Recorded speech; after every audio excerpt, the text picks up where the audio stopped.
شروع اللہ کا نام لے کر جو بڑا مہربان نہایت رحم والا ہے۔ اے چادر میں لپٹنے والے، اٹھو، اب خبردار کرنے لگو اور اپنے پروردگار کی بڑائی بیان کرو اور اپنے کپڑے پاک رکھو اور شرک کی گندگی سے تو الگ ہی رہو، اور اس نیت سے احسان نہ کرو کہ اس سے زیادہ کے خواہاں ہو، اور اپنے پروردگار کی خاطر صبر کرتے رہو۔ پھر جب سور پھونکا جائے گا تو وہ دن مشکل کا دن ہوگا، یعنی کافروں پر آسان نہ ہوگا۔ مجھے اس شخص سے سمجھ لینے دو جس کو میں نے اکیلا پیدا کیا اور میں نے اس کو بہت سا مال دیا اور ہر وقت حاضر رہنے والے بیٹے دیے اور اس کو ہر طرح کے سامان میں وسعت دی، پھر بھی لالچ رکھتا ہے کہ میں اسے اور زیادہ دوں۔ ایسا ہرگز نہیں ہوگا، یہ ہماری آیتوں کا بڑا مخالف رہا ہے۔ میں اسے ایک بڑی چڑھائی چڑھاؤں گا۔ اس نے غور و فکر کیا اور ایک بات ٹھہرا لی، یہ مارا جائے، اس نے کیسی تجویز کی، پھر یہ مارا جائے، اس نے یہ کیسی تجویز کی،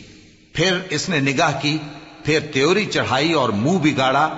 پھر پیٹ پھیر کر چلا اور تکبر کیا، پھر کہنے لگا یہ تو جادو ہے جو پہلے لوگوں سے برابر ہوتا آیا ہے، پھر بولا یہ اللہ کا کلام نہیں بلکہ بشر کا کلام ہے، میں ان قریب اس کو سقر میں داخل کروں گا، اور تم کیا سمجھے کہ سقر کیا ہے؟ وہ ایسی آگ ہے کہ نہ باقی رکھے گی اور نہ چھوڑے گی، اور بدن کو جھلس کر سیاہ کر دے گی۔ اس پر 19 داروغہ ہیں، اور ہم نے دوزخ کے داروغہ فرشتے ہی بنائے ہیں، اور ان کا شمار کافروں کی آزمائش کے لیے مقرر کیا ہے، اس لیے کہ اہل کتاب یقین کریں اور مومنوں کا ایمان اور زیادہ ہو، اور اہل کتاب اور مومن شک نہ لائیں، اور اس لیے کہ جن لوگوں کے دلوں میں نفاق کا روگ ہے اور جو کافر ہیں کہیں کہ اس مثال کے بیان کرنے سے اللہ کا مقصود کیا ہے۔ اسی طرح اللہ جس کو چاہتا ہے گمراہ رہنے دیتا ہے اور جس کو چاہتا ہے ہدایت دیتا ہے، اور تمہارے پروردگار کے لشکروں کو اس کے سوا کوئی نہیں جانتا، اور یہ قرآن تو بنی آدم کے لیے نصیحت ہے۔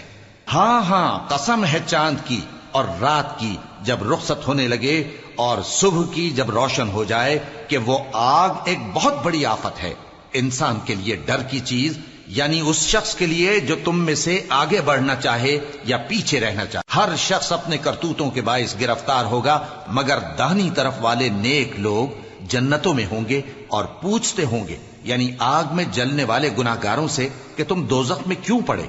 وہ جواب دیں گے کہ ہم نمازیوں میں شامل نہ ہوئے، اور نہ ہم فقیروں کو کھانا کھلاتے تھے، اور ہم بحث کرنے والوں کے ساتھ مل کر بحث کرتے تھے،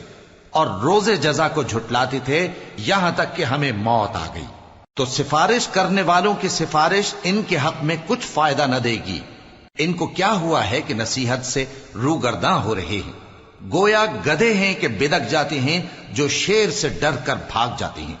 اصل یہ ہے کہ ان میں سے ہر شخص یہ چاہتا ہے کہ اس کے پاس کھلی ہوئی کتاب آئے، ایسا ہرگز نہیں ہوگا۔ حقیقت یہ ہے کہ ان کو آخرت کا خوف ہی نہیں۔ کچھ شک نہیں کہ یہ قرآن نصیحت ہے، تو جو چاہے اس